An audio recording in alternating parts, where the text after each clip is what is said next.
कस्बे के किनारे बसा एक पुराना बंगला, जिसके चारों ओर बेर के पेड़ों की कतारें थी, रात के सन्नाटे में और भी रहस्यमय लगता था। इस बंगले में आज रिया अपनी पहली रात गुजारने वाली थी। उसकी शादी को अभी कुछ घंटे ही हुए थे और उसका पति विक्रम एक प्रसिद्ध वास्तुकार था, जिसने इस बंगले को अपने सपनों का घर बनाने के लिए खरीदा था। रिया को यह बंगला खूबसूरत तो लगता था, लेकिन उसकी दीवारों में बसी उदासी उसे बेचैन कर रही थी।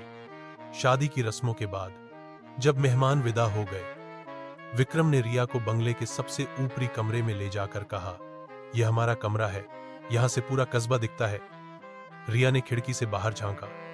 चांदनी रात में बेर के पेड़ों की छायाएं मानो नाच रही थी, लेकिन उसकी नजर एक पेड़ पर ठहर गई, जहां उसे कुछ देर के लिए एक सफेद साये सी आकृति दिखी।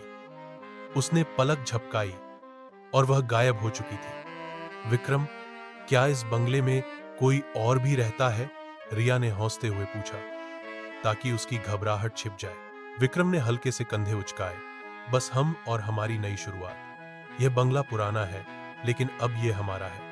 रात के 11 बज चुके थे। विक्रम को नींद आ गई थी, लेकिन रिया को बेचैनी सता रही थी। बंगले की लकड़ी की सीढ़ियां बार बार चरमरा रही थीं, जैसे कोई चुपके से चल रहा हो। उसने अपने आप को तसल्ली दी कि यह पुराने घरों की आदत होती है, लेकिन तभी उसे बंगले के तहखाने की ओर जाने वाली सीढ़ियों से एक हल्की सी आवाज सुनाई दी, जैसे कोई धीरे धीरे गुनगुना रहा हो। रिया का मन डर और उत्सुकता के बीच झूल रहा था। उसने एक टॉर्च उठाई और धीरे धीरे तहखाने की ओर बढ़ी। सीढ़ियां ठंडी थीं और हवा में नमी की गंध थी। तहखाने का दरवाजा आधा खुला था। अंदर एक पुराना दर्पण रखा था, जिसके किनारे पर धूल जमी थी। रिया ने टॉर्च की रोशनी दर्पण पर डाली और उसे अपने प्रतिबिंब के साथ साथ एक और चेहरा दिखा, एक औरत जिसके चेहरे पर उदासी थी और आंखों में एक अनकही कहानी। रिया ने डर के मारे पीछे कदम बढ़ाया, लेकिन उसका पैर किसी चीज से टकराया। नीचे एक पुरानी तस्वीर थी, जिसमें एक औरत थी, वही जो दर्पण में दिखी थी। तस्वीर के पीछे लिखा था, लैला 1975। रिया का दिल जोर जोर से धड़क रहा था। तभी उसे अपने कंधे पर एक स्पर्श महसूस हुआ। उसने पलटकर देखा, विक्रम खड़ा था। रिया, तुम यहां क्या कर रही हो? यह तहखाना खतरनाक है, विक्रम ने चिंता से कहा। यह तस्वीर, यह औरत कौन थी?